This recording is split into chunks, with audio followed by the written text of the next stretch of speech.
อุ๊บอุ๊บอุ๊บอุ๊บตามมันไปอุ้ยไปได้ปะ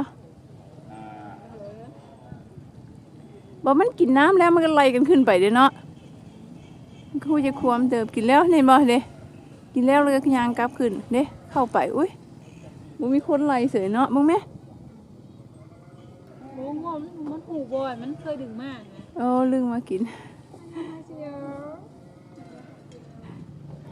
เกาหลีก็มาถ่ายรูปงัวกินน้ำคนลาวก็มาถ่ายรูปงัวกินน้ำ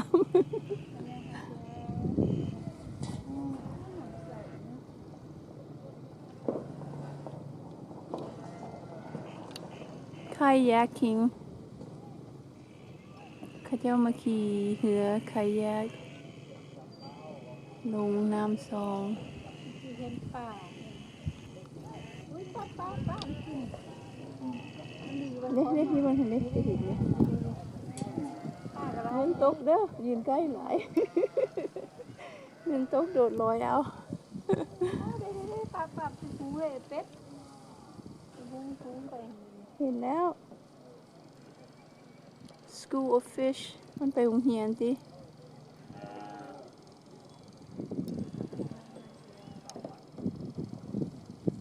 เบ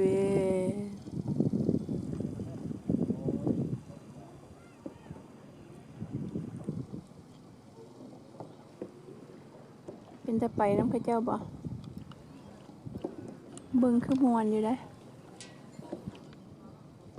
เมื่อยพายแค่ไหลไปลงไปเด้มันก็ไหลลงไปเอง